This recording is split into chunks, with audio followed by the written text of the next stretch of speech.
Welcome, ladies and gentlemen, this afternoon and not tonight to a little special edition race we got going on here tonight.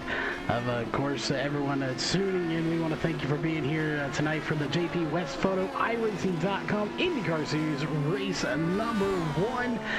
It's going to be an interesting one, as you can already see. There's not much background. This is a tech track here on iRacing. We'll talk about that a little bit more here in just a minute. But of course, alongside me, myself, Charles Wooten, in the booth is going to be Nolan Rimble. Nolan, I got no words. It's going to be an interesting race. Oh, absolutely. You know, it's such a unique track, especially on iRacing, because this is the only purebred street circuit 100%. You got, of course, Detroit Belle Isle, but even that, it's only semi-permanent because there are, some places on that track that were purpose-built. Long Beach is not the case. I honestly am thinking that this is probably the first ever broadcast we have ever seen at this track, because it's the first race period that I've seen at this track either. I didn't even own the track until earlier today. I've never seen anything doing with it, so it's actually kind of a good thing to see that it's getting some sort of recognition here, but it's going to be a very interesting one for sure. Yeah, the name Long Beach, and of course it has probably been one of the longest tracks in development. And I believe I read somewhere, was informed, this track probably never going to be finished, mainly for the reason that it is a 100% road course. They make this out of actual roads. So one, it's going to be bumpy, because obviously cars travel on this, 99% of the year, and then they turn it into a racetrack. So obviously they couldn't get out and scan this as much as they would like, hence the pixelated looking outlines of the events, which looks like a Ferris wheel there on the screen. I'm not 100% sure. We know the fountain isn't going to be shooting any water here tonight though. Yeah, a bit of a shame. Seems like the fountains have run dry tonight, and you will be able to see a special breed of pixelated palm trees as well at some places throughout this track as well. Very unique to this region of Long Beach, as it seems right up there with its pixelated traffic lights and pedestrian bridges. So, well, if you happen to like pixels, this is going to be the race for you. Yes, this is definitely going to be the track for you. Right now, Simpsons at the top, as we'll go ahead and bring in your best times here in practice. Minute 7.870 is the fastest time, all the way down to, again, we'll struggle with these names, or at least I will anyway. I believe we get a pronunciation on that one, Nolan, I kind of forgot again. Jason Larrivee with a 1:14.150 for the number 16 car. Yeah, so Larrivee, there we go. We'll get those right by race time, I promise, or at least try our best anyway. But a minute 14 compared to a minute 7, so 7 seconds off here. We know it's a 45 lap race. We will have a competition caution on lap with 15 to go, I should say. So the question is, how many of these guys are going to go a lap down if you're 7 seconds slower than the leader before we get to that competition caution? It's something to look out for sure, and well, I definitely it's not the only thing to look out for. I think particular, two of the things we're gonna have to watch for the most is actually going to be the first few corners, because being a street circuit, the only purebred street circuit on iRacing, this track has one of the tightest turn 1 entries you can find on the service, along with, of course, that fountain section that make up turns, I believe it's 3, might be 4, 5, and 6. So it's one of those things to look out for as well. One thing that I have noticed as well here, Charles, is of course the walls, believe it or not. Because this track is not fully finished, those walls, well, let's say the cars tend to have some pretty abstract reactions with them, as we've seen. Yeah, they really do. Concrete is what they look like, but they don't quite act like concrete. So it'll be interesting to see, though, how this all works out. And if I'm not mistaken, looking there at the screen right now, is that a roller coaster that's supposed to be in the background here? That's what I've been thinking this entire time. Is it's got to be a roller coaster. There's nothing else it really can be. You know, with the looks like you got some scaffolding in there. This is really a good game of almost Pictionary, you could say. You got to try to figure out what's what, find out what's where. Then we've got a parking structure that's just off of one of these corners. Well, I'll tell you one thing that is looking very, very nice right now, and that is the track. The track, as you can see from these shots, has been fully finished, and as such, well, you can see that it's a very, very bumpy surface. It's been something these drivers have been struggling with all day. IndyCars, they don't take too kindly to very bumpy racing surfaces, so it's going to be making for a very interesting first few laps for the race until drivers can get some more temperatures into their tires. Yes, it is. As practice has come to an end, of course, now it is time for qualifying. 10 minutes qualifying is all they have to get around this track. And, we've seen some people making mistakes on the track, so they're going to have to be very careful as they come out of these onto the track and not make any mistakes, because when you're talking about a minute to a minute 7 to get around this track, you do not want to be making mistakes, as it looks like everyone is set to go. As I don't see but maybe one are going to be coming out on track, and there comes about 10 of them now, as this is open qualifying, not long. And Jason Larrabee, well, our first, really the first casualty of official activities today, after taking a bit of a slap to that turn 1 wall. Going to move aside for Arjuna Kankipati to find his way through. So Larrabee off to a bad start and locks it up big time, and that might have cleaned out Kankipati as well. Henry Bennett now piling in, and that is going to push Kankipati up and over. So, well, first crash in qualifying, it didn't even make it half a lap. And that's what we were afraid of, is, even the admin of this race was worried about that. Of course, Westerbeck going to be monitoring all of this, and they're worried about a crash in turn 1. If there's multiple cars, they will throw a caution, leading you to believe, of course, they do have full course cautions on admin controlled only. Road coursing, you're not going to see full course cautions throughout this race, so it should go fairly quickly, assuming we don't have any big pileups like we just saw there, and this is in qualifying. So kind of makes me wonder what we're going to see in the race, but based on iRacers, I know how they race. Usually they get these mistakes out of the way during qualifying practice, and we should see a fairly clean race. Leonardo Bijnardi, the number 27, currently the first car on his flying lap, just through that turn 1 kink, and now up to the first heavy braking zone of the track. Down in the turn number 2 he goes, the first left-hander, and through the main road course section, now just passing the fountain section now in that number 17. So looks like it might be Bijnardi, provided he can get a clean one to get our first time in for the day. Yeah, well, let's see. And, we talked about a little bit, these, their times are still coming in. The track may not be finished, it may never be finished, and it don't necessarily have that eye-catching appeal. But something that does is the liveries on these cars. They're looking pretty nice out there. Hey, really, in the barren wasteland that Long Beach has become, it certainly does add that extra touch to it. So good to see that this is going to be going well for him. So, well, like I said, a lot of good schemes running out there today, so should be interesting to see what they're going to look like when they're up to speed, as there you see Bijnardi getting around a stranded Larrabee who's just gotten going again. The number 17 going to be setting the first time of the day. It's going to be a 1 minute 10.361, and that's going to be the first time of the day. Eric Odell with the second time, a 1:11.390. I see Brian Broderick currently crossed the line as well. He is going to take out third place with a 1:11.445. Yeah, and interesting there, as our timing seems to be stacking on top of each other for some odd reason. Not sure why. We've had this issue before, so we'll read those times off to you. But Simpson is the fastest time right now with a 1:10.36. He's got a fast time out there. And again, alone qualifying is how we're used to seeing. This is open qual, as I mentioned a second ago. You have to be watching out not only for your corners where you need to brake, but if somebody's in front of you, you have to watch out for where they're braking as well. If they brake a little bit sooner than you, then you could potentially see a problem. You could get into the back of their car, and one thing you do not want to mess up on these Indy cars is that front wing or that back wing. Well, check you on that Chad Sims again in the pole, because that's now gone to Henry Bennett, who is in the 108, say 108.618. His fastest practice lap was about 7/10 quicker than this, so Henry Bennett has got some serious pace in that car.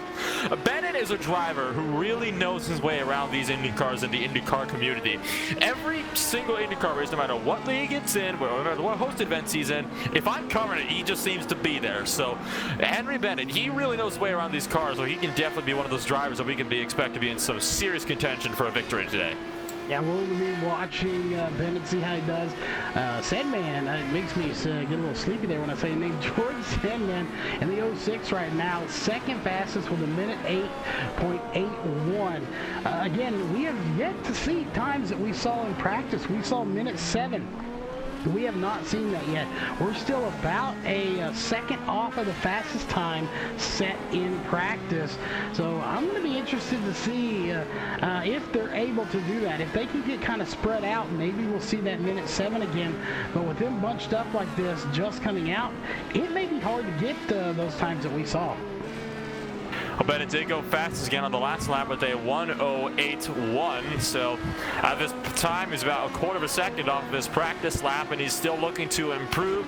Still got a lot of juice in that car. He's just got to get a good final sector here through the, well, a little bit of a parking lot, and then down for the sharpest corner of the track, a car where these Indy cars will be going full lock to try to make it around in speed. Now back on the loud pedal. Will this be enough to break through back to the 107s? It will not. A 108.519. I don't think Bennett's got enough pace in that car. He's going to have to reset back to the pits and try again. His tires might have just been too torn up at this point to go for one of those faster laps. And only about 6-7 drivers have put times in as we go back to Ray Kingsbury, who actually just put a time in as I was going over to him, and he's going to abruptly take it to the inside. There for a minute, I thought he was just trying to take out the competition before they could get out of the pits, but he doesn't. He was just setting himself up for the corner in the number 52 machine. Currently a minute 10.72 is his fastest time, so we'll see if he's able to improve on that time here in another lap. But it seems like everybody's starting to settle out finally. We're not seeing those cars spinning out quite as much as we did in practice. Not as much, no. So Kingsbury still trying to improve on that 7th place. Currently, well, close to about 2.5 seconds off of Henry Bennett's pace. One driver trying to reel in Bennett is Matthew Winger in the 27. He put in a 108.247, so that is just over a 10th off of Bennett's time. So Winger trying to get the power down to work it as well. Now we'll see if Kingsbury can improve on his 7th place, or whether he might have to back off and try again. Nope, he will improve. A 109.323. That's going to be enough to put him into the top 5. Yeah, and we got people on social media asking, what car is this? It looks a little different with that, I believe it's a windshield or something like that they call it. I'm not the aero sure. Screen. The aero screen. I know it was something aero with, something like that. But I believe this is the Dallara 18, or is it an R18? The Dallara IR18, the 2018 IndyCar, well, really 2020 with the new aero screen on. Of course, a brand new sight, and well, you can see quite a few of the drivers on the track have definitely been trying to go to work at making those new aero screens fit, and Larrabee checks up Kingsbury and takes him out of qualifying. And we're about to, we almost got another one there too, as we'll switch over to, I believe that's Dallas Toledo in the number 77 machine. Again, good looking paint here on these cars for that number 77. He has not got a time in yet, and you know, it's crucial to get a time in right now. It's about half the field doesn't have a time in, and we have about a minute and a half before qualifying is over. So it's kind of crunch time now. You've got to get these times in. We're expecting 19 drivers on the grid, and only 11 have set times. Toledo making to look that 12 has crossed the line with a 1:10.974. He's going to have to do better if he wants to improve on that time. Matthew Winger still has been able to close the gap in to Bennett, but one driver that has is George Sandman with a 1:08.495. As you saw, well, there was another car that was off there just behind Toledo. And you've got to get as best a time as you can. I'm still fearful for some of these guys. It's not as big of a gap for everybody, but right now, Bennett with a minute 8, and right now, Spicchini, I can't even pronounce that name. We'll get to it. Joseph in the 91 with a minute 14. So you wonder how quickly he is going to go a lap down before we get to that competition caution with 15 to go. Well, he's 3.6 seconds off the pace. That's 4 seconds a lap. And the leaders are taking about a minute and 8 as well. There you can see George Sandman going for a spin once again, proving another hazard, which is getting on the throttle in that hairpin in some of these lower speed corners. Very easy to unsettle the car. Sandman going to take that one back to the pits. So it's another one of the little hazards here as Piscotto getting a bit close to that wall, but he's going to have some serious work ahead of him. He's going to have any hope of trying to come away without being in last place tonight. Oh, there it is. A 1:10.351 for Piscotto, putting him into 11th place. Yeah, and I'm wondering here, we may have to do our research here on Piscotto in that number 91 machine, running a Team Penske paint. Not sure if that is just the paint he found on Trading Paints.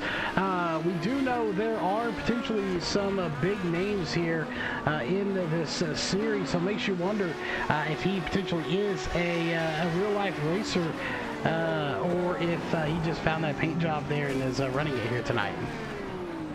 Well, that is one of the bigger things, is you do have some pretty big names in this league. I believe, James Hinchcliffe was one of them. So, qualifying is over. The checkered flag has been taken, and Henry Bennett has been bumped down to third. Winger improved with a 1:08.017, but that was only good enough for second because, the number 3 car, Flynn Lazier, in the number 3 car set a 1:07.878, so blitzing time there for the number 3 to take pole position away.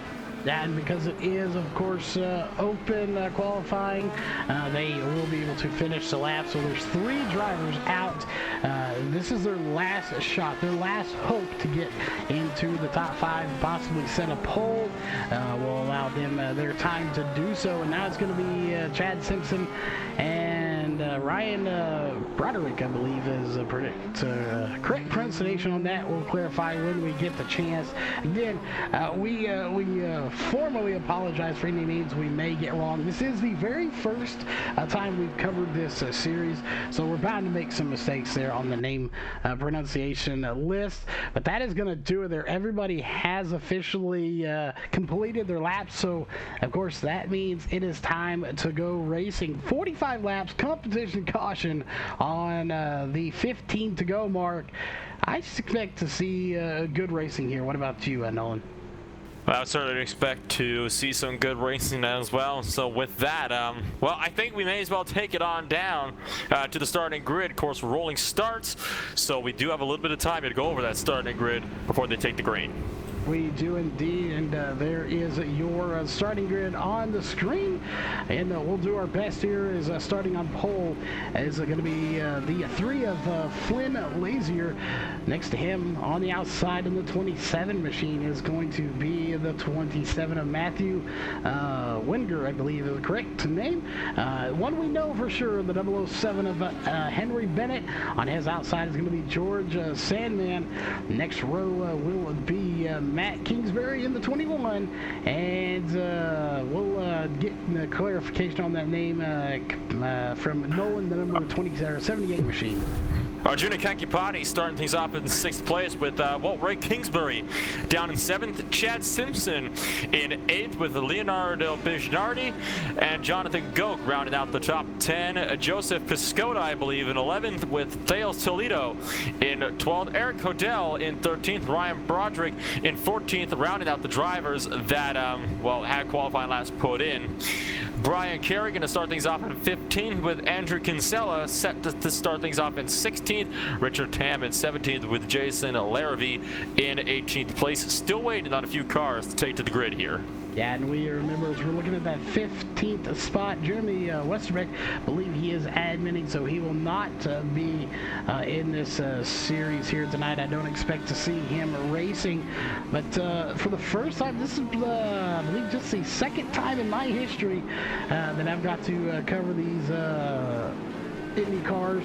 Obviously, the first one coming just this week as soon as we got people getting a little loose and almost spinning out under pace here, getting these cars rolling.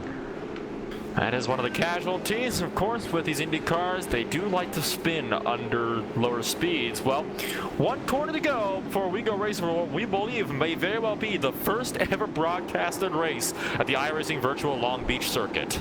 That is going to be interesting as we'll go ahead and get to your running order also up on the screen. There you can see their first initial last name. Pace car dives off. Let's hope we don't have that big pile up in turn one. That's what we're going to be looking for here as they are underway. And I think we had a fairly good start here as I don't see anyone getting out of control. Henry Bennett on the brakes, and one driver checking up big time. Sandman right in the middle, having some misfortune as Matt Kingsbury absolutely flying around the outside. Made some contact there with Henry Bennett through that first corner, but they are all clean and green. Still got all the drivers in the race. Nobody has spotted out just yet, so very clean first few corners despite a little bit of contact there between Kingsbury and Bennett. Yeah, Kingsbury sitting there in the seventh position right now. Again, Westerbeck didn't start, Carey didn't start, Kinsella didn't start, Lavering didn't start, and Tam not starting the race. So a few of our drivers already out as I see orange cones flying into the racing surface. Lazy are out front right now in that number 3 machine, as you can kind of go to the gearbox of his and get a good shot of this. Look how close right there, almost getting to his back bumper. That 27 of Matthew Winslow gets right there. We got a big pile up over there. It's a parking lot down at the hairpin. George Salmon has been spun round, and there is a huge mess. Track was completely blocked, and the caution has been thrown. There were at least 2 cars that went upside down, and probably about 7 or 8 that got caught up in total. Yeah, we'll go back and take a look at the replay here, and you're about to see exactly what happened. Is a parking lot, a trash bin, whatever you want to call it.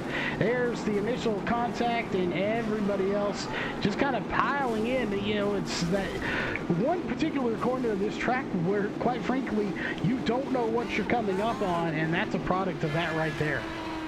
It's such a blind corner. That's a type of scenario that we've seen time and time again, Charles, is drivers getting turned in the middle of that corner and, well, not being able to go anywhere. Well, I'd say, but George Salmon has part that he has done for the day, but I think Matthew Winger might have taken the lead as a result of all that. I think Finn Lazier actually lost the lead because he went in way too deep into turn number 1 and had to go into the escape road.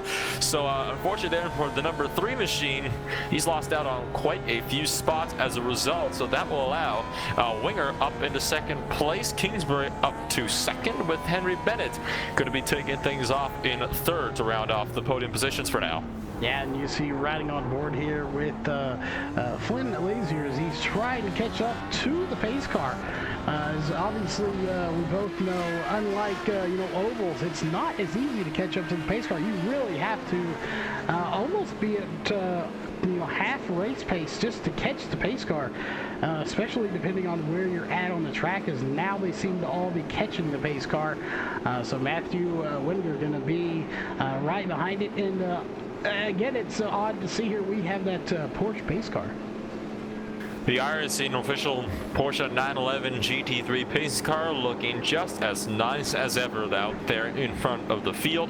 One of the, I think that's actually the newest edition of the pace car to the service, so good to see that. Well, getting some good looking shots of that one out in front for sure as well. Matthew Winger taking things up behind, and you can really see from especially that rear shot, this track, it's a pretty narrow one, and that's of course one of the casualties of being in a road course race, is because if a car gets spun around at a place like that, it's going to block like half the track. Not so much on this long straight, but on the last one, it's so easy to get a track blockage, especially if the car isn't right up against the wall, and that's what caused that big pile up over in the first hairpin.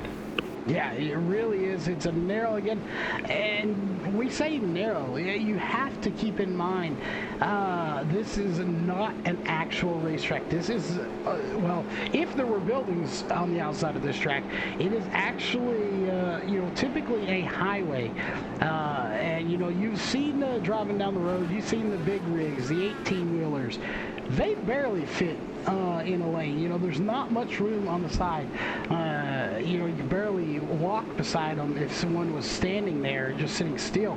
Now imagine those type of skinny highways, a 2, maybe 3-lane highway, and you're doing 50 to 160 miles an hour with a car that like this, open wheels.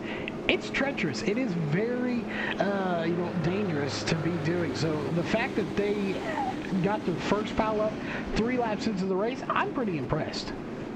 You gotta really feel for some of the IMSA guys, in the RL races, like in the GT3 classes, because those cars are actually a bit wider than these Indy cars are, and I think we've all seen the roadblocks in those races too. It's a difficult track, and that's one of the things that I love about Long Beach. It's very difficult. It is very fun though, and part of the fun in this track is how challenging it is, and I like how you still got a few longer straightaways, making for some better passing opportunities.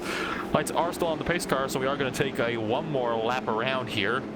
Not sure if it's going to be lights out this time around, or if we're going to end up going for 2 more yet. We'll have to wait and see as well. Now, we'll say these full course yellows, they do give us quite a bit of time to, discuss random tidbits like this. Yeah, we didn't get a chance to pick our winners. I'm kind of glad I didn't now. We may do that anyway, but, had I picked who I thought had a good shot at winning here, I was going to throw all statistics out the window based on the track, and you can see it there in the background here. I was going to go with George Sandman just because it looks like there's a lot of sand on the outside of this track. I figured he'd be at home, but that not being the case, he is already out of this race, so I'm glad I didn't commentary jinx him there. Again, if you had to pick one here, who do you think stands the best shot based on what we've seen here so far? I wouldn't put it past Henry Bennett in all honesty. He's a driver that I've been, watching for some time now. Is it just me actually, or the pit road speed is faster than the pacing speed? That's something you might not see every day. Could Jonathan Goke actually beat the pace car out? Did he just do that? Did Jonathan Goke just beat the pace car? I can't imagine that he did. In fact, he hasn't, because he's going to have to hold up with Red Kingsbury to let that pace car by. But for a minute there, I could have sworn that the 24 actually made it out in front of the pace car. But there you have it. The pacing speed, as it turns out, is 10 miles an hour slower than the pit road speed. Yeah, that is very interesting. And he, there for a minute, I thought he was going to challenge the ruling there and stay side by side with the pace car. However, he does not, so he's going to be right there behind the pace car. But we've had a few people opt to come down. We can throw that up on the screen real fast here as we will look at their pit lap. As you can see right there, lap 3 for some of our drivers, lap 1, lap 2, but some of these guys have not been down at all. Again, I'm not the best one for tire wear with these cars, and particularly not with this track, as this is the very first time we've ever been to this track, so I don't know what the tire wear is going to be like here. Well, you and me both, none of us have ever been here before, and I would like to point out, I think Jonathan Goke might have just made the golden call. Okay, never mind. Just as I start to bring that up, he pulls it off and brings it to a stop to let the people by. But I was about to say, it looks like he actually managed to somehow take the lead away, and that would have been interesting to say the least if he actually managed to take the lead away, but apparently not. He is being forced to drop all the way to the rear of the field, so... Well, if that's the case, though, you gotta think, it's not an impossibility, do you reckon, maybe to...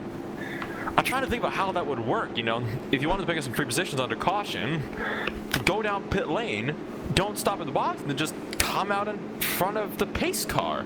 It's honestly almost a genius idea, to be honest.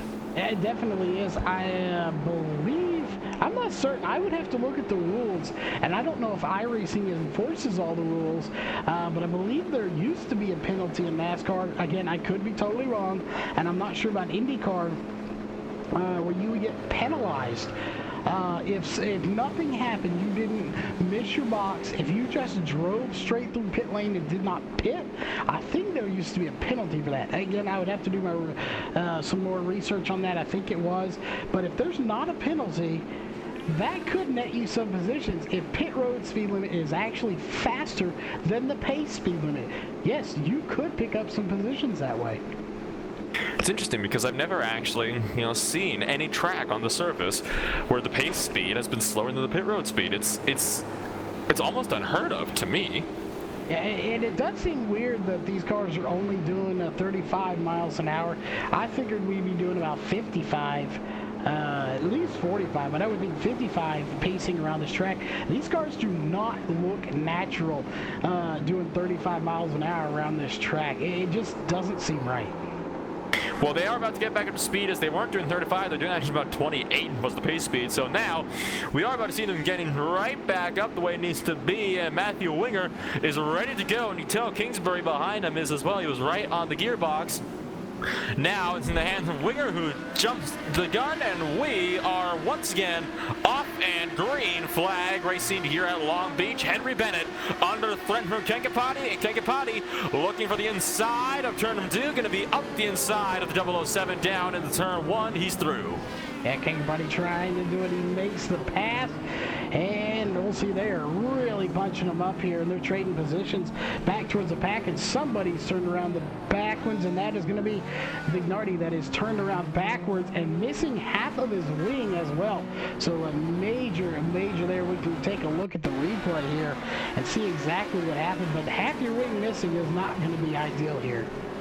Absolutely not. And Leandro Bignardi, you'll see here, got ran over by Ray Kingsbury from behind. And, well, good job there on the 21 car, Jonathan Goat, not to get involved with any of that. So managed to keep his nose clean. Well, this whole thing is really spreading this field out now throughout this one, as you're keeping your eyes on that race leader. Matthew Winger just diving through the hairpin for the final time. Going to have to wait and see if we'll get another incident in that hairpin, but it doesn't look like we are going to. We are going to be clean and green. So first green flag lap is complete now at Long Beach, and Henry Bennett, he's going to have to keep one eye on his mirrors, because no doubt Kankapati is going to be trying to find his way around as well. And Kankapati trying to get by him. Bennett running in a solid third place right now. That is, of course, a podium position. We'll be talking to those top three later on tonight, or I should say this afternoon. This is not a night race. It's daytime out there. The sun, well, isn't really shining here in the state of Texas. It's kind of cloudy and dreary, but nevertheless, it should be shining. We need that sun to come up here. This is the only form of racing we have right now during this crazy time. We're on lap 6 of 45 with about a minute 7 a lap. It's still a long lap, but this race is not going to take very long for just 45 laps. So you really got to be on your toes here. You've got to make your marks, because, again, it's not going to be a long race. So that means if you make a mistake, you're not going to be able to have that time to capitalize and get back to where you were to. Yes, indeed. Not a lot of time at all. So a lot of drivers are going to try to make what they can. And now Kankapati lost about half a second to Bennett on that lap alone. So not what he was hoping to see. Same with Bennett to Kingsbury, about a second. Separate than now was one car hard to the wall behind the what happened there? That was Kankapati just smacked the outside wall, and he is dropping like a rock. I don't know, he hit that wall so hard that he just obliterated his car and has dropped out of this race. So second retirement of the day then for Kankapati, not what you wanted to see as well. Very unfortunate there for Kankapati, but his race is, well, it's all down the drain now, to say the very least. Turning our eyes back to Ryan Broderick, who is currently trying to fend off Frank Kingsbury, whose front wing is not looking terribly healthy there. No, it is not, and we'll go on board with him if we can get the right angle. There we go, and find it. And look at that. That is really bent forward, but it doesn't seem to be affecting him too horribly bad. He's actually still being able to catch up to the car in front of him, Ryan Broderick, in that number 2 machine, but turning not as good as those straightaways. But you can see right there, now that wing is affecting him as he's losing ground on the straightaway. So his straightaway speed is significantly hindered by that wing.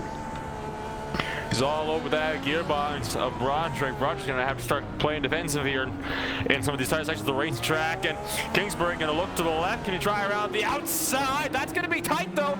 He almost gets squeezed into the wall. And Kingsbury is still trying to fight there. Going to be wheel to wheel. And Kingsbury, he might actually have found his way through here. In fact, he has cuts right back across Broderick.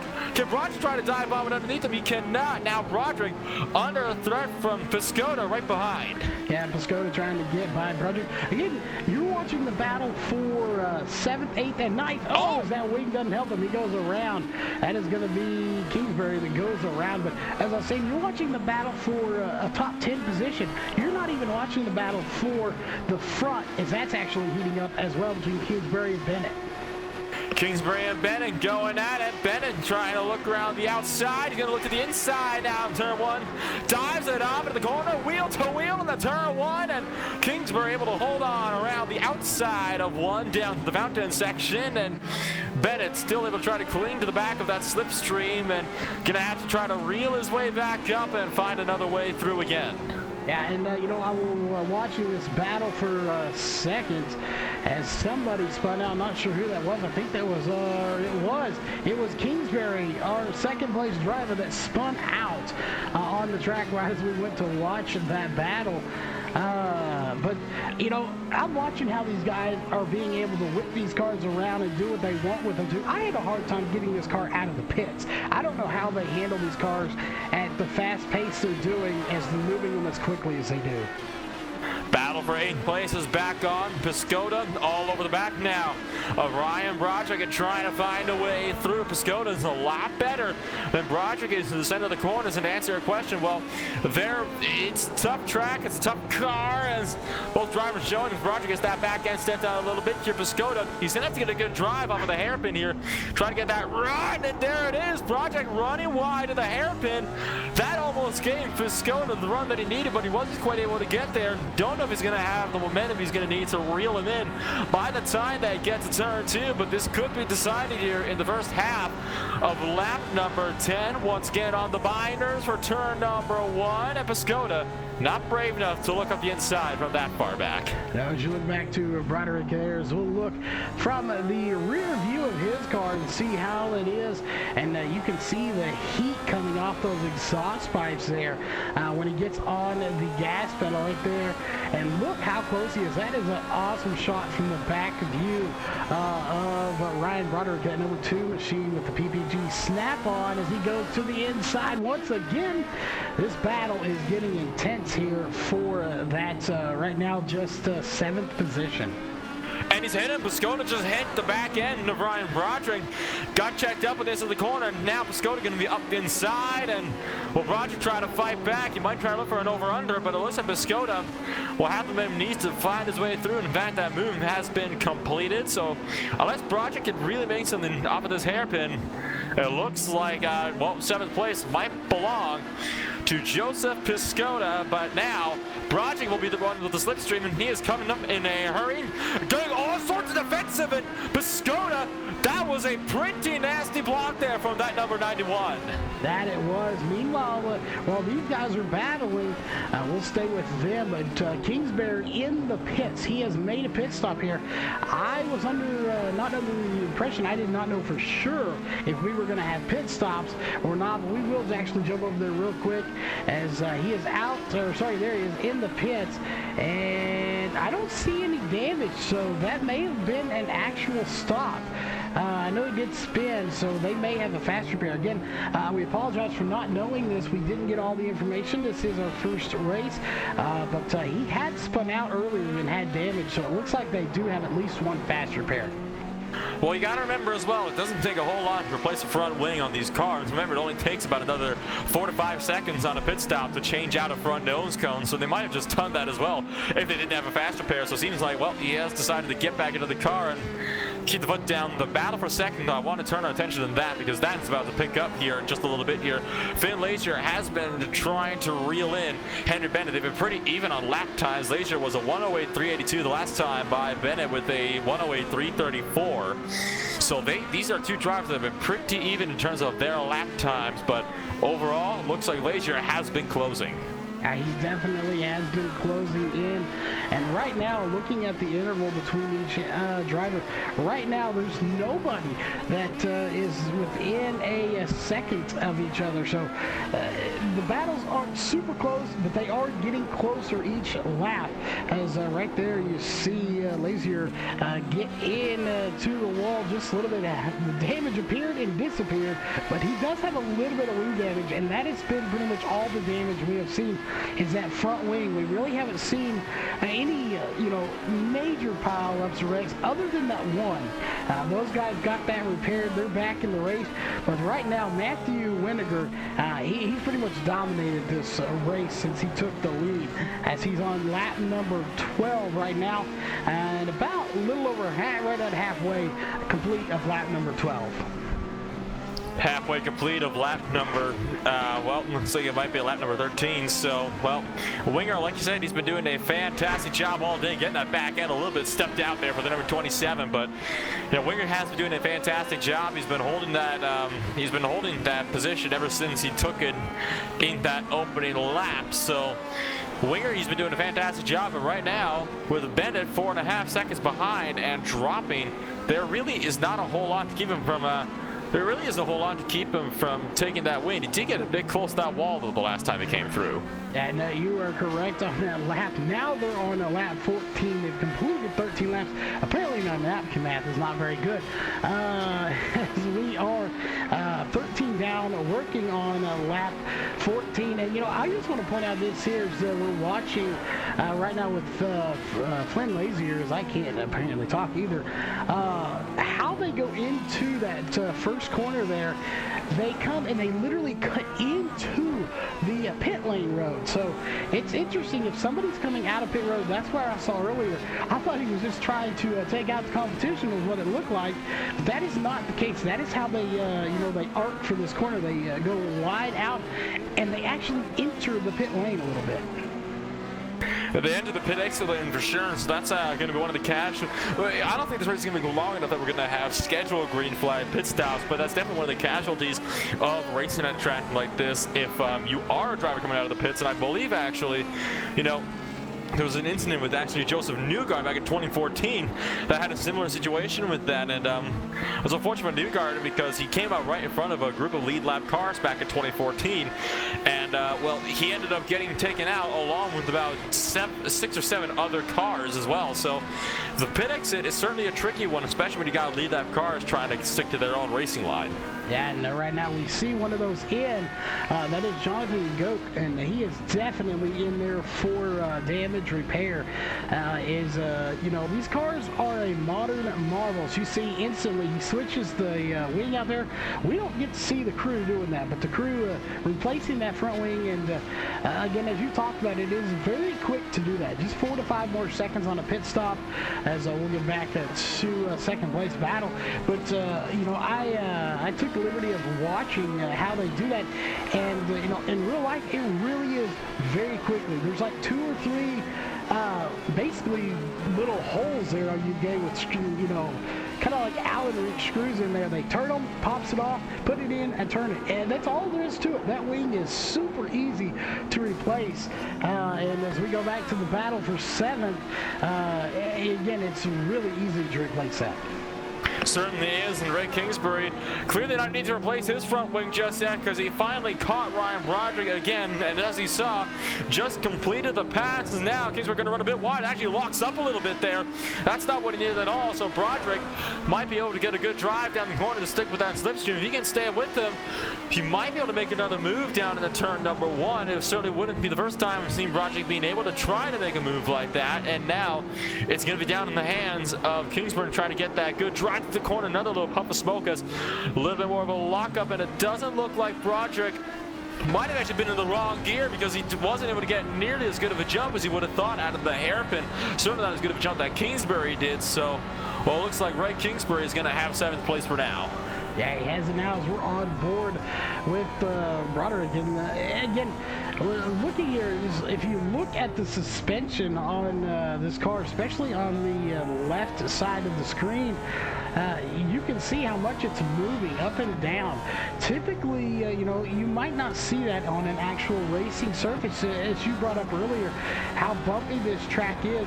That suspension is moving up and down quite a bit, and it's because this road is bumpy. So not only are you racing your competitors, trying to hit your marks, you're having to fight a really bumpy track as well.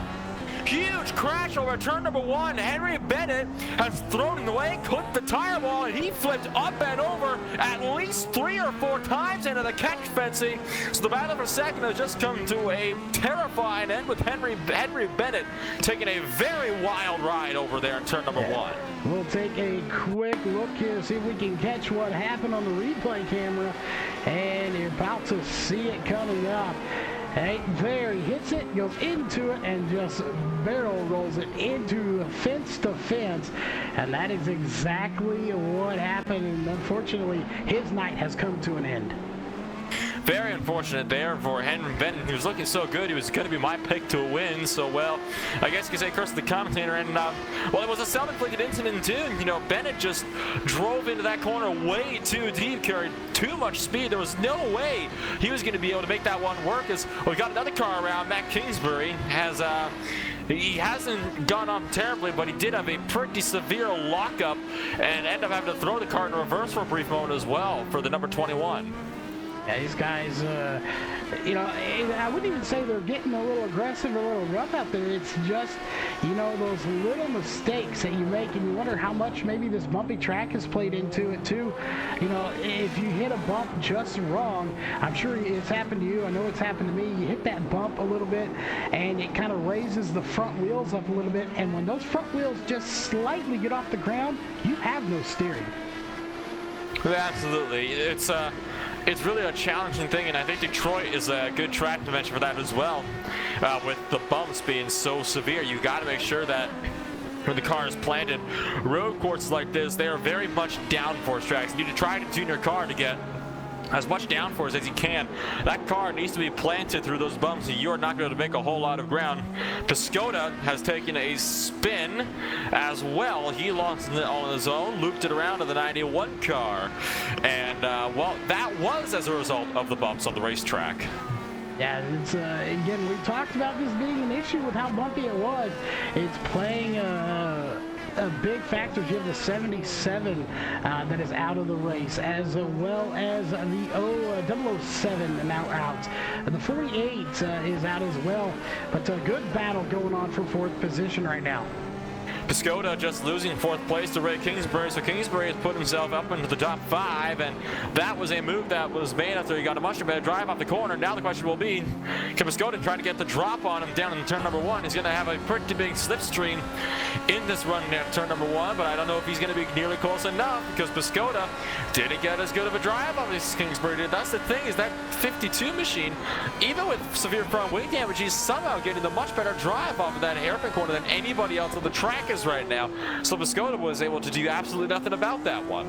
Yeah, he's right there. He'll catch him in the road. Piscotha really having good runs, and then right now you'll see he's not able to keep up with him right here. We'll see how that straight line speed is. And right there, it definitely looks like Kingsbury has better straight line, but he comes into the corner and reels him in.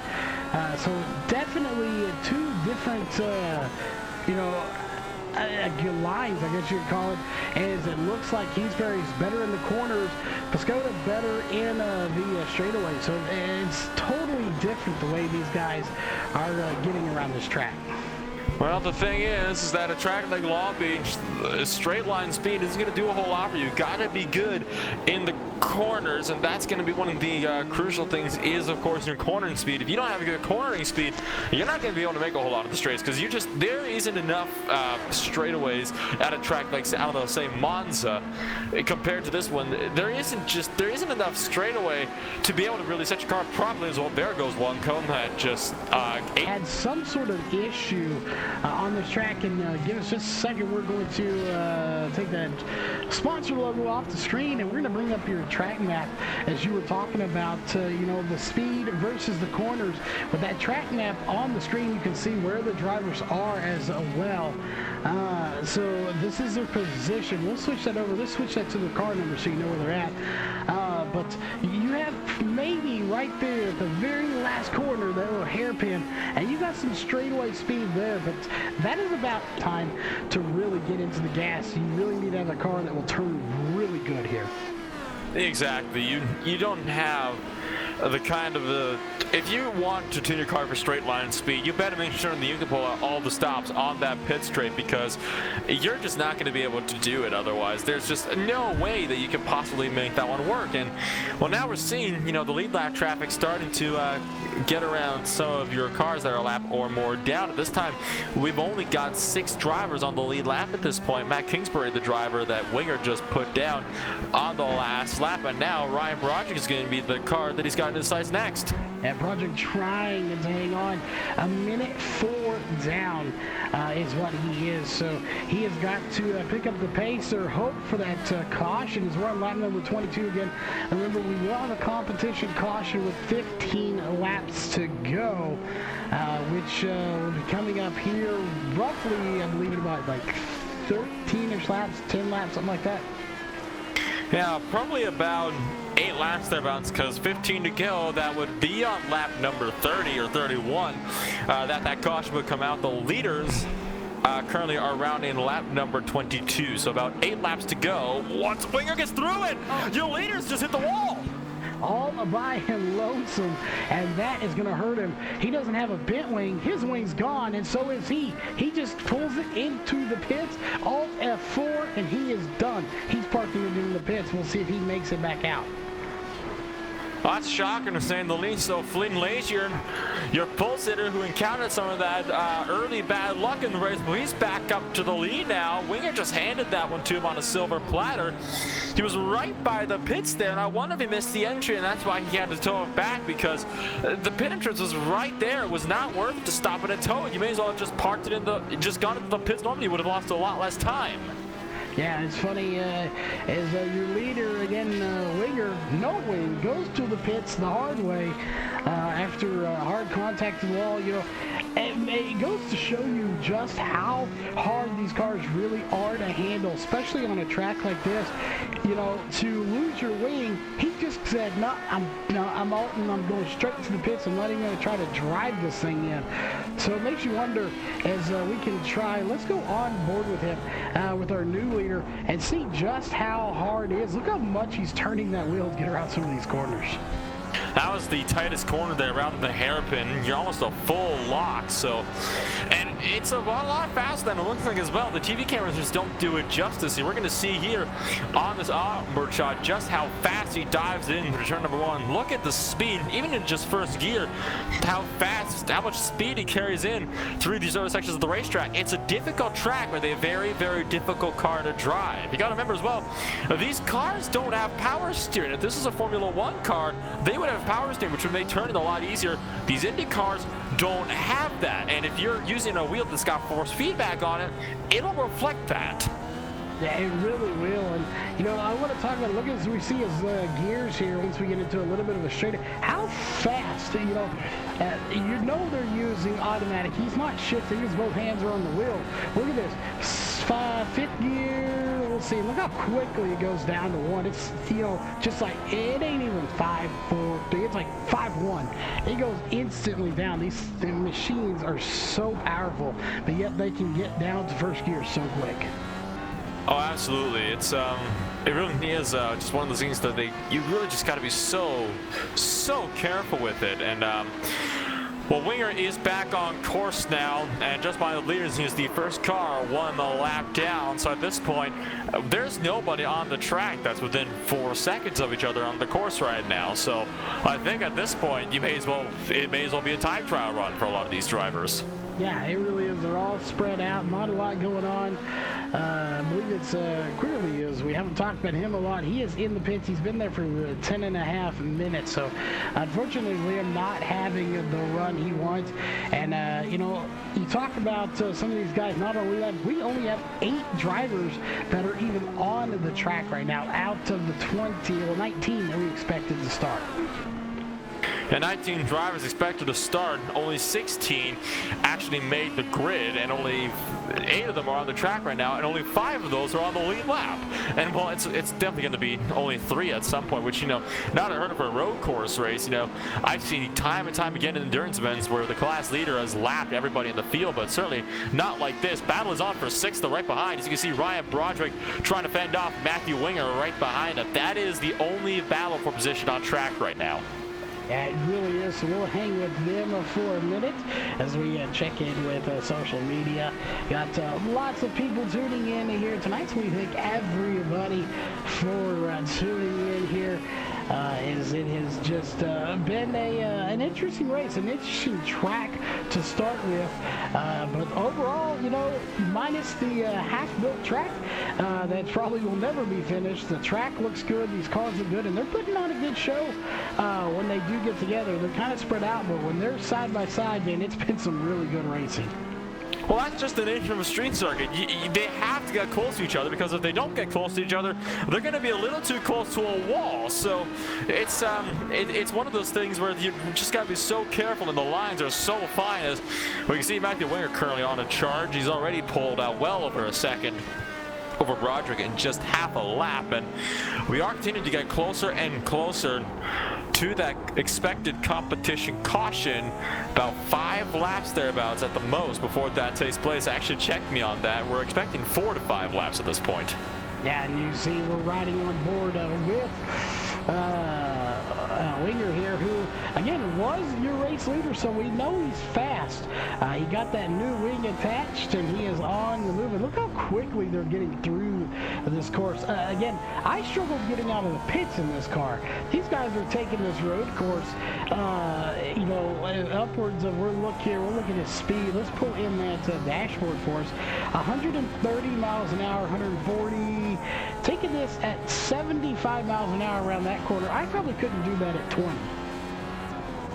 Well, it's like we've said time and time again, it's a very challenging course. He's getting a bit close to that tire barrier there for comfort, but he opens the taps up to about 150, 60 miles an hour down the second longest straightaway of the track. And what I'm interested to see here is just how fast he can get down this pit straight. He's all the way down to just 28 miles an hour in the hairpin, and now opens up the taps into 3rd gear, 4th, now up to 5th, past 150 miles an hour, past 160 as well. Continue to open the taps up, 170, 172 miles an hour, and then all the way down to 80 in less than a second. Yeah, that is utterly insane how quickly these drivers can do that. And, you know, they don't lock it up on the binders too much. They get just perfect getting through there. You know, these cars, or any type of racing, especially these cars, to go from that high of speed to that low speed is impressive that they can do that, and they don't spin these cars out. You know, you could very, very easily spin them out going from that rate of speed to that low of speed. Very, very easy to do, and well, it's a good thing that they're not spinning it out more, because otherwise, well, we wouldn't have much of a race then, would we? So, well, Winger is now back up in the top 5 and trying to find his way up there. Your top 2 did come down a few moments ago for a scheduled pit stop just before that competition caution, so a potential strategy call going on there. Yeah, definitely a strategy call being made. and Winger on the lead lap. Right now, only 5 drivers on the lead lap. As you can see there, the difference to the leader there in the gap, 19 seconds between first and second, all the way down to 47 seconds for fifth place. Now 48, and then maybe 49 here soon. That gap is growing to Broderick, who is losing time to the leader significantly, as it's already at 49 going on to 50-second gap. Indeed, it really is just, it's a massive gap, so it shows me just how quick, Winger actually is to be able to pull that 10-second gap at the line, and it's going to be probably close to 15 to 20 seconds when it comes back around. So I would like to note that Winger has put himself back onto the lead net lap, because your race leaders did come down to the lane. Ryan Broderick is the same way right now, so this is good for Winger and Broderick, because they are now back on the lead lap. Granted, probably not by much, because well, I can imagine Vin Leisure easy to be eager to try to put them down some more spots. Yeah, as we were watching Winger there too, he just about hit that same tire barrier that took his wing off the first time here again. So he has got to be careful in that number 27 machine to try and not to have that happen again. It's kind of like golf when you come here. You can have 1, maybe 2 mulligans if you're lucky. You have 2 or 3, possibly 2 or 3 for sure, and you can pretty much count yourself out of the race. Again, we should be seeing that competition caution come here in the next lap. That is what we're expecting, at least. So we are going to be, and what we have heard the race control, that the caution will be coming out as soon as Leisure has gone through the hairpin. So this battle that we're seeing, it might want to get itself sorted soon. So Joseph Piscota and Matthew Winger. Can Winger trying to reel in the gap? Winger's been really quick off of the hairpin. This is your battle for the final point of position across the start-finish line onto lap number 30. Winger's got the run down the straightaway. He's going to look to the left side. They're going to be side by side down to turn number 1. Piscota going to let him have that one easy and not fight him at all. Winger through into 3rd place. And now Leisure approaching the hairpin. He's going to be going through it right about now, so we can expect the caution. There it is, yellow flag out on the circuit. This is the competition caution. It is, and of course we'll report how pit stops happen, all of that good stuff, if any happen when we come back from the short break. But of course it is time for some station identification. We got to pay the bills here, thank the sponsors. We'll be right back after a short commercial break.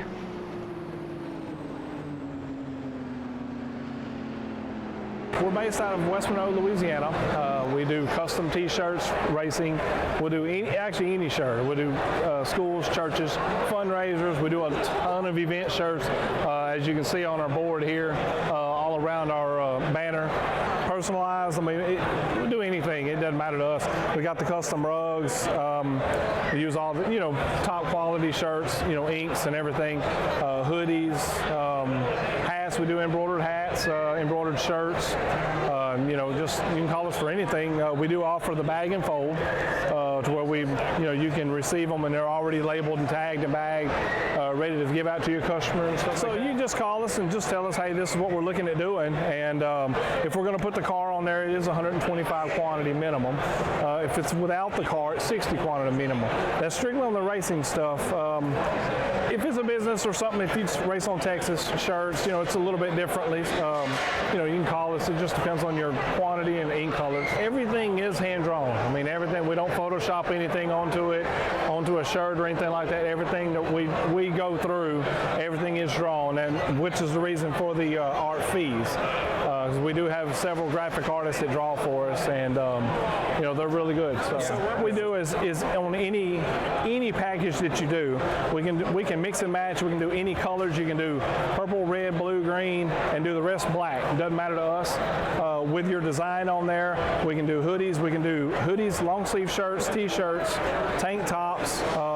It doesn't matter. It's almost limitless what you can do, and you can put all that together in that package to make that minimum requirements. They can call us 318-278-7191, or they can email us at bulletprooftees at yahoo.com, or they can go to the website bulletprooftees.com. They say everything is bigger. These guys down in Texas aren't messing around. This feature race will separate the boys from the men, the girls from the ladies. Can you handle racing 300 laps for $25,000? It's not as easy as you think.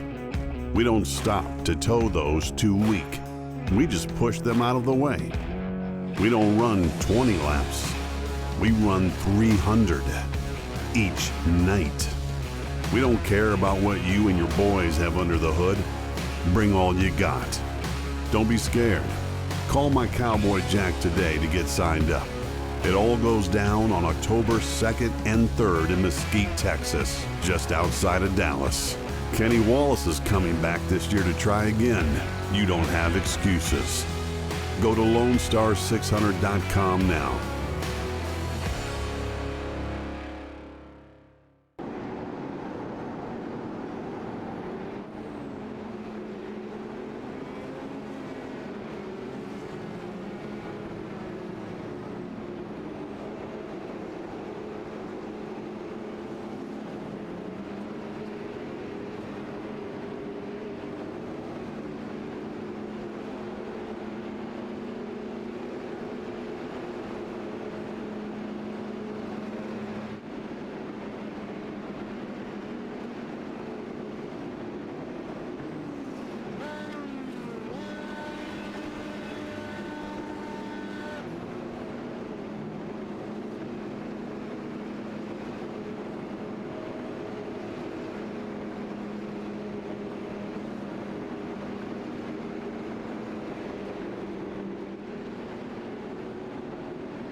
All right, ladies and gentlemen, we're back here at the virtual Long Beach. And can we really call it virtual? I mean, technically, it doesn't exist 99% of the year. So I don't know if that's a virtual track or a virtual one-time-a-year track.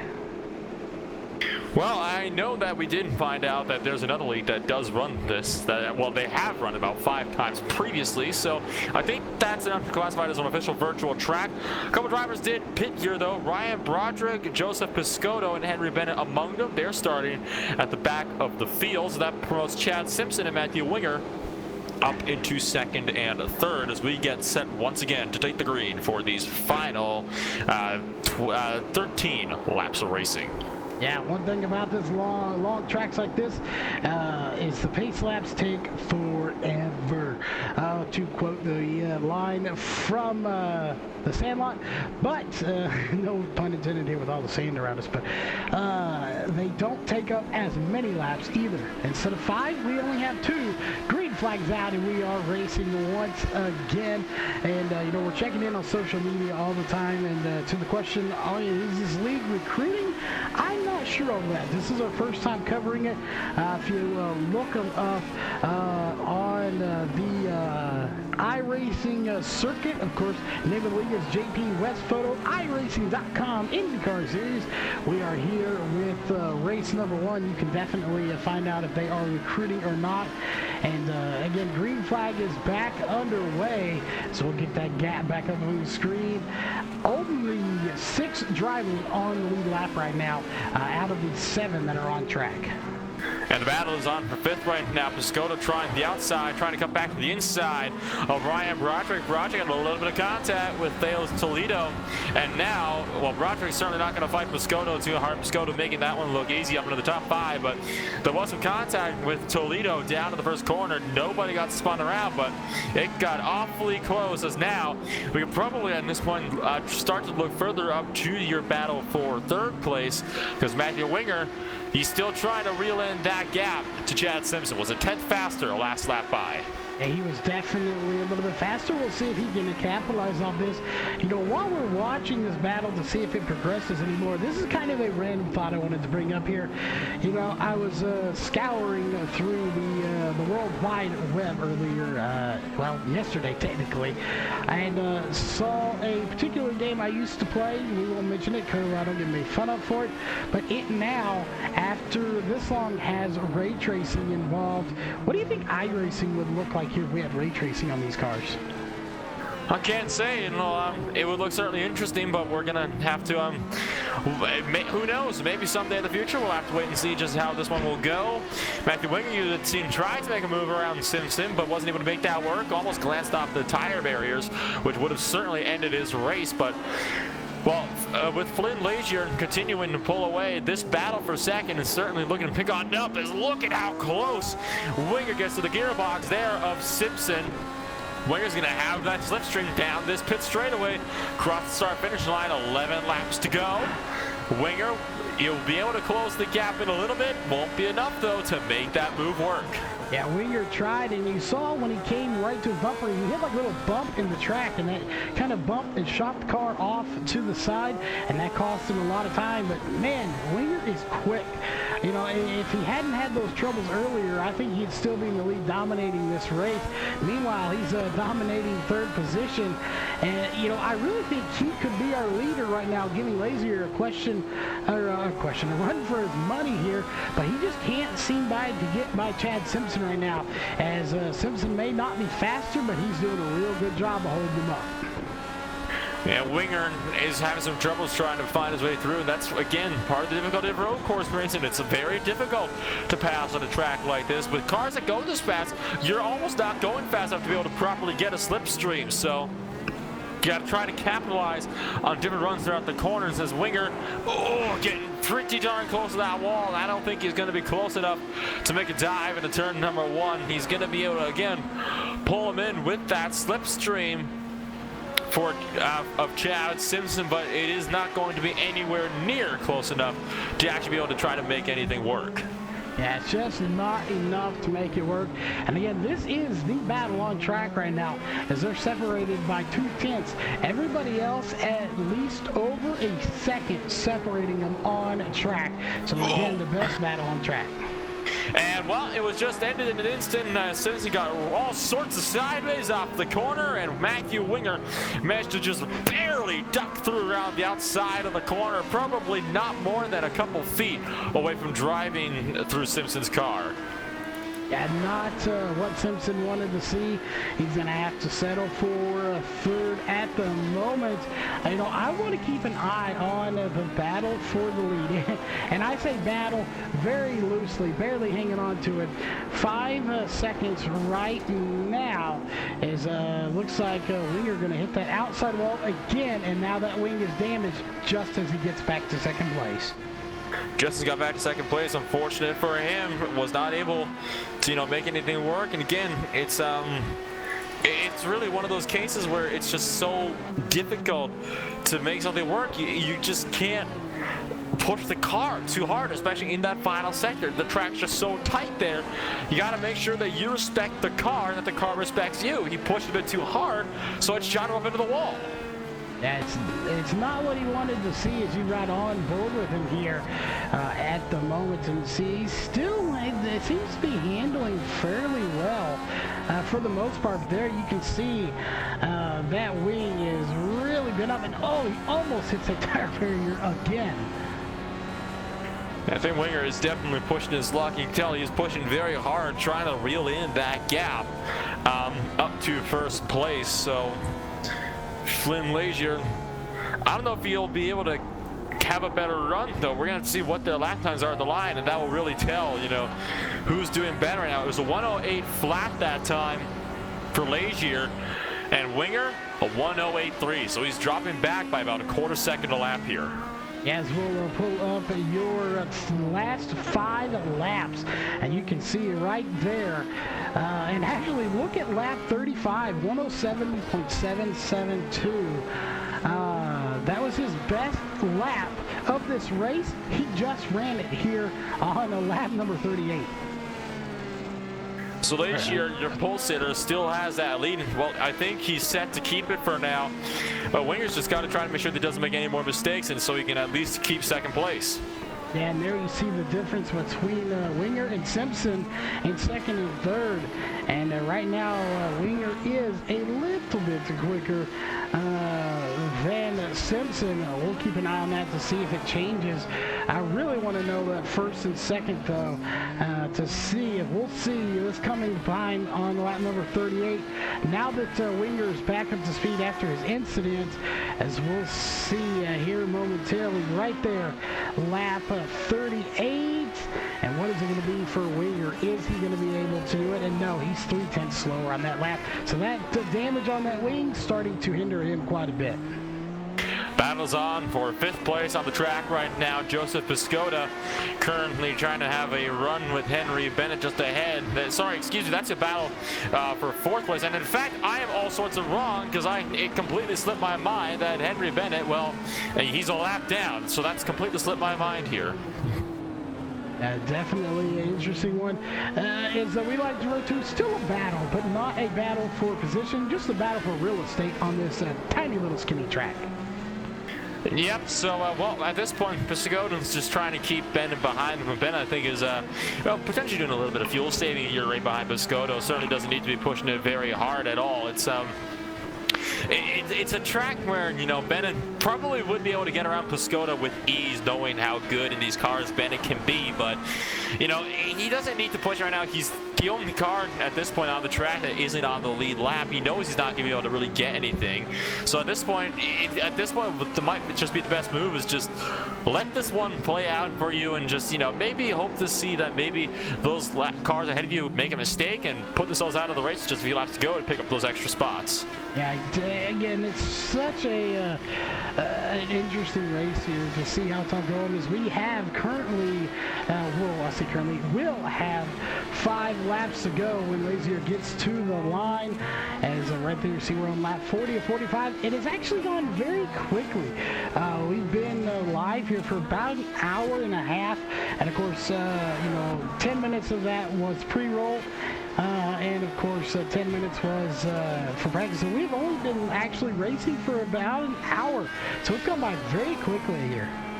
It certainly has. We've only had 2 cautions. Of course, you had that big pileup on the first lap of the race, and then you had that competition caution with 15 laps to go. Both of them, of course, took up significant portions of time, but still, it has not been a bad race at all. This race has flown by, despite having not a whole lot to talk about. But if anything, that's a good thing, because it means that it's been a relatively clean race, all things considered, despite how many drivers we've had on the grid today. Yeah, it really has. Again, doing some research. We'll catch up on that here in a minute. We'll do it when we have it. But Lazier still out front. Again, only 6 drivers on the lap. Henry Bennett, again, commentary coach there, possibly had a good run and then just kind of handed it away there in an incident. But he's hanging in there right now with Piscotto as he's trying to battle with him, even though it's not for position. But like you mentioned, that is the closest battle for real estate on the track. Just too bad for Bennett that unfortunately he's not going to be able to gain anything if he gets by him. Absolutely not. It's very unfortunate for Bennett, because if you remember, he was up there fighting for second place. He probably could be fighting for that podium position right now, but he wasn't able to do that because he overdrove turn 1, hit the wall hard, flipped up and over probably a good 4 or 5 times, and ended up landing on his roof. So that is why Bennett is 2 laps down. Of course, got one of those laps back under that competition caution. But it's a bit of a shame he couldn't get that second wave around that he was probably hoping for, because he doesn't have a shot at even making up a place anymore if nobody else makes any mistakes throughout this race. Yeah, it's definitely unfortunate that he can't. But again, this is our first race of, we'll see, probably a few more to come at least. We'll be, knowing more here in the future. But this, again, watching this battle, your leader, Flynn Lazier, still out front, 42 laps. 41 laps complete, working on lap 42. I think the best part of this race, Nolan, is going to be getting to talk to Lazier, Winger, and Simpson. I really want to know what their thoughts are on this particular track coming here. And again, as we found out, it's only, to our knowledge, what we know so far has been on a broadcast or race about 5 or 6 times. So I'm really curious what these drivers' thoughts are on this track.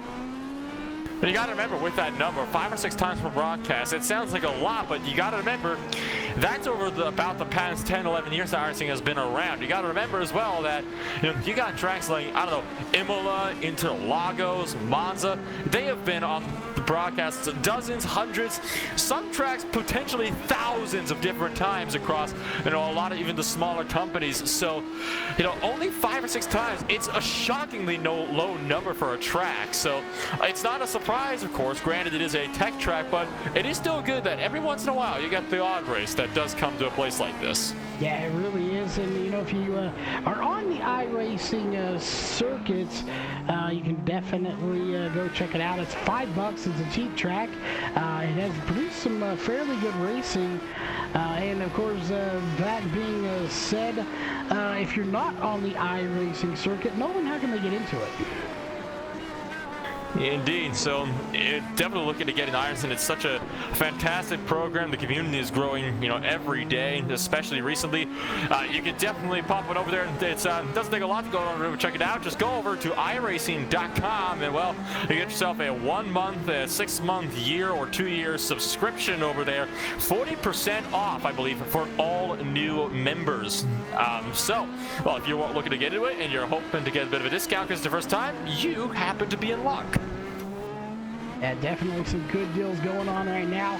And, if you got to scratch that fever or itch fever, whatever you want to call it, to get some racing, well, you're not going to find anything better than iRacing.com. Number one world simulator for racing, host to a lot of World Championship Series.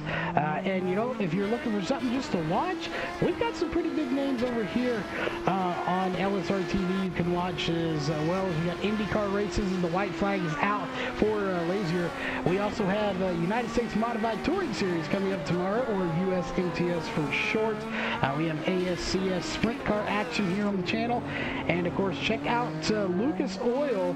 I'm sure everybody's familiar with the name on Facebook, as we are producing and they are doing the rest of the work for the Lucas Oil Late Model Dirt Series, or Esports Series, on their channel. Shout out to those guys for coming over here and allowing us to do the production side of stuff or helping them with it. But again, actually less than a lap to go, as he's about 70% done with this lap. It looks like Lazier is going to get the win here tonight. Absolutely. There's no doubt in my mind. Lazier's got to handle this final sector one more time. Now, just one corner to go. Don't overdrive it. A little bit of a lockup, but that is final. Oh, my goodness. Was getting a little tail happy, so a bit of a close call there to finish the race. But, well, Flynn Lazier weaved that car across the track. The checkered flag is out on the number 3, who will take the victory here at Long Beach. And it was a little scary for him, for us. I'm sure it was scary for him. We'll have to talk to him about that here in a minute. And you see that little checkered flag next to his name on the overlays. He has finished this race second and beyond. Has not finished. There's second place. Third place still getting in there. And there they go. They have crossed. So we're going to be talking to Lazier, Simpson, and Winger. At least ideally we'll be talking to them here momentarily. But before we go through that, and knowing we don't have many drivers still on a track racing, you want to just quickly run through our at least top 10 year results, and we'll let the rest just flash on to the screen. But we can't yet, actually. Pardon me. We don't have the full results, so we can't pull them up until we have them. Well, you're about to have them here in a minute. Ryan Broderick just rounding the final corner now, and he'll be able to, he's just crossed the line now, so I believe at the time you should be able to get those results up for us now. So, well, Flynn Lazier is currently burning it down over there in the parking lot, and he's going to come away with the win tonight. Chad Simpson rounds up 19 seconds down in second place. Matthew Winger over there in third. Joseph Piscota in fourth. Thales Toledo rounds out the top 5. Ryan Broderick, the final of the drivers on the lead lap, in 6th place. Henry Bennett, the last of the drivers that finished the race, period, in 7th. Ray Kingsbury, Matt Kingsbury, and Eric Odell round out the top 10. And the rest of them will be on your screen. Multiple laps down. A great race here. An interesting one, too, as a mix of drivers here. We have some, I believe that's Brazil flag there. We got some UK and I drivers and a lot of US drivers as well. And, of course, not to leave out Nolan's place, we got some Canadian? I guess it's Canadian drivers as well. So we'll leave those up onto the screen here for a moment. We're going to step away, and hopefully here momentarily we'll have our top 3 drivers pop in on TeamSpeak, and we'll be talking to those here just about how this race went. So give us just a moment, and we'll be right back.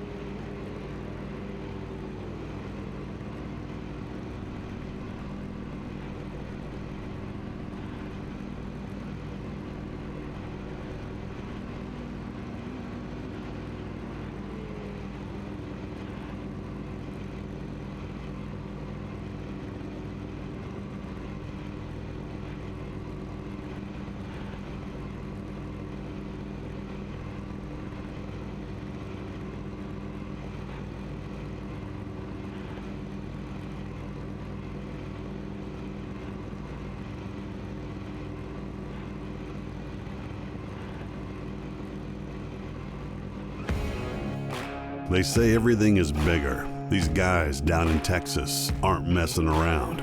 This feature race will separate the boys from the men, the girls from the ladies. Can you handle racing 300 laps for $25,000? It's not as easy as you think. We don't stop to tow those too weak. We just push them out of the way. We don't run 20 laps. We run 300 each night. We don't care about what you and your boys have under the hood. Bring all you got. Don't be scared. Call my Cowboy Jack today to get signed up. It all goes down on October 2nd and 3rd in Mesquite, Texas, just outside of Dallas. Kenny Wallace is coming back this year to try again. You don't have excuses. Go to LoneStar600.com now.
All right, ladies and gentlemen, back here from the virtual Long Beach Speedway as you see the particles in the air here for the track. Not quite completed.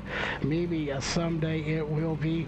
But, of course, we are here with the Clan War Service post-race show.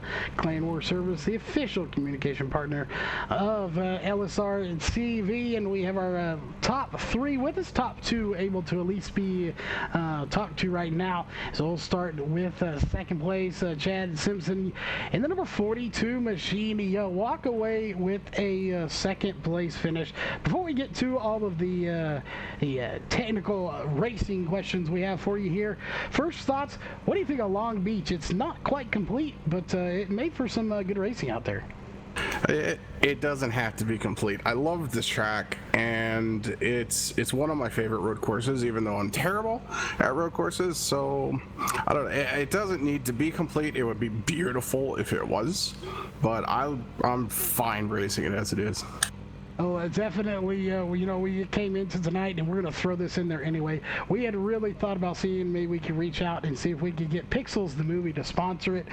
The outside of the track, like you said, doesn't have to look pretty.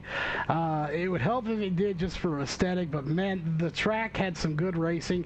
How bumpy was this track out there? It looked like it was a little rough there on the cars. It was absolutely rough. The cars certainly had a tendency to pogo through some corners, and you had to be pretty easy on the throttle and pretty light on the brakes to not lock them up. But it was still drivable. It was still fun. It definitely looked like fun from up here in the booth. Only had one major pileup. We heard from race control that if there was a big pileup in turn one, they would throw the caution. How much did that sit back in the back of your mind to try to avoid these big wrecks? And we only saw one here tonight. Just always trying to avoid a crash. I figured if I could, I'd have a decent finish. I wasn't expecting a second or a podium, but the pileup happened right in front of me, and I saw it coming, so I cut that inside and got away clean. It got on the binders, avoided the wreck, had a great finish, second place here tonight. Of course, any sponsors in the car, anyone you just need to thank for allowing you to race here tonight and get a second place finish? We'll always have to thank our guys at Spark VR, Virtual Reality Arcade up in Connecticut. They've been very good to our team, and congratulations to Flynn, teammate with the P1. Well, again, congrats on the second place. I'm sure we'll be talking to you again if we get to cover any more races. It was a blast here.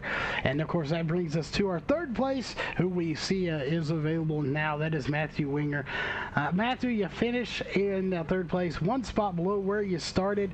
But all things considered, the up and down night here, had the wing missing on the front. You get it back, damage the wing again, and still managed to get a third place finish. Overall, what are your thoughts here on the race? Yeah, I didn't quite go the way I expected. I knew in practice how dangerous that hairpin was, but I think I just got a little too comfortable during the race. I didn't respect it like I should have, and it caught me. It caught me twice, so I paid for that in the end. Well, as a racer, we talked about it during the broadcast. You're allowed to have a mulligan here and there. With the road course racing especially, how many mulligans or mistakes on the track do you think you typically can have here before it's unrecoverable? Obviously, you had two and still finished good. Had a third one happen, do you think it might have changed the outcome? I'd like to say it's luck. I think it's just all in how hard you hit. The tire barriers on this track are actually really forgiving. You can usually get a pretty hard 0x and drive away with no damage, but once you get into the concrete, it's a different story. So, in this case, I hit the concrete part on the outside wall, and I broke my front left suspension. I would have liked to go into the pits to take my repair, but I ended up having to tow because I couldn't turn right. So, part of it, a little bit of luck, but it depends on where you hit, too. Oh, that would explain it, as me and Nolan were wondering what the reasoning was behind just going to the pits and not or towing instead of driving in. Well, couldn't turn right. That is a very valid excuse for not being able to just drive it in to the pits. So an awesome race here for you at Long Beach. Again, obviously one spot lower than you started in second, but overall still a solid finish here. As we can see the picture of the roller coaster in the background pretty much describes how your race went here tonight, but you ended it on a high note. Anyone you need to thank for that third place finish tonight? Just want to give it a shout out to my team, RSR Esports, great group of guys, and I also want to give a shout out to the race organizer, JPWestPhoto. It was nice to get a Long Beach race going. I know a lot of us, he and I included, were really looking forward to going to the race this year, but since that didn't happen, this was kind of a nice consolation instead. Well, definitely congrats on the third place finish, and I believe in Nolan is down in the virtual victory lane somewhere down there. So we'll hand it over to Nolan as he has our race winner.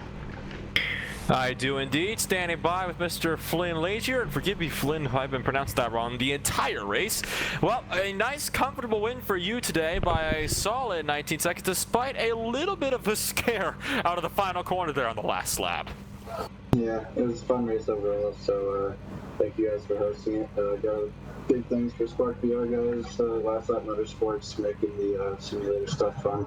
But yeah, it was a fun race. Got put back a few positions at the start. I'm not really sure why, but made it fun coming back, and then just had a nice clean race all the way to the end. So thank you guys.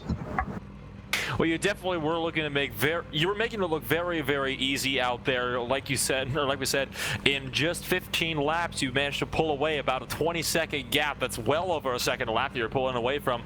A road course like Long Beach, it's such a different beast compared to some of the other tracks, even others like, say, Detroit, Belle Isle here on the Sims. So when you get to one of these, I guess you could say a purebred street circuit, do you have to tackle that any differently than you do some of the other road courses that you've raced? Yeah, I think everyone kind of deserves its own unique approach towards it. It is somewhat similar to something like Detroit, or even the surface can be comparable to something like Sebring. But I think every track needs a different approach and requires a different level of aggression. But definitely a super enjoyable track. Couldn't agree with Chad more. Well, great momentum then coming out of the first race tonight. You reckon you can carry this momentum over into the next race next week? Yeah, maybe. We'll see. And then before we let you go, anybody else you'd like to shout out who gets it done for that number 3? Spark VR guys and the Last Lap Motorsports guys. We spent a lot of time on the sim together, and I think I'm learning a lot over here. So huge thanks to them. They make it very enjoyable for me. So. That was your race winner, Flynn Lazier, for the night, taking the victory by 19.7 seconds.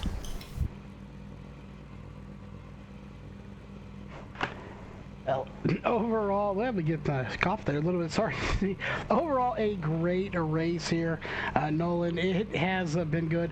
Again, we talked about you don't need the exterior of a racetrack to do it. It makes it a little prettier, but not necessary, as we can definitely tell what's in the background. We know where this track was scanned out in Long Beach, but overall, a fantastic night of racing.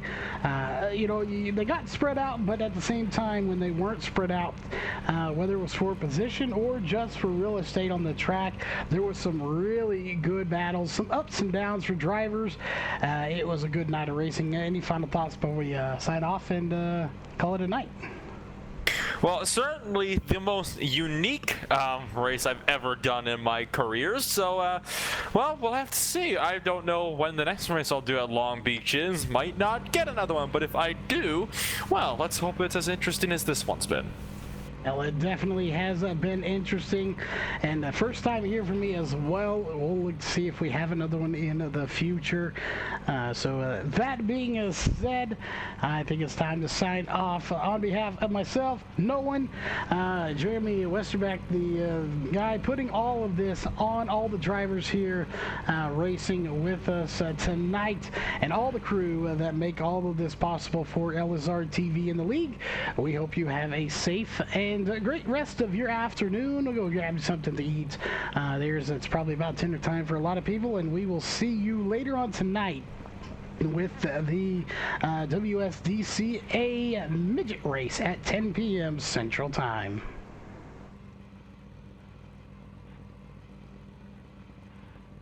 This broadcast is the copyrighted work of LSR TV and may not be rebroadcast, retranslated, or used in any form without the express written consent of 52 Media LLC and iRacing.com Motorsports Simulations. LSR TV would like to thank you for your support, and we hope you enjoyed tonight's broadcast.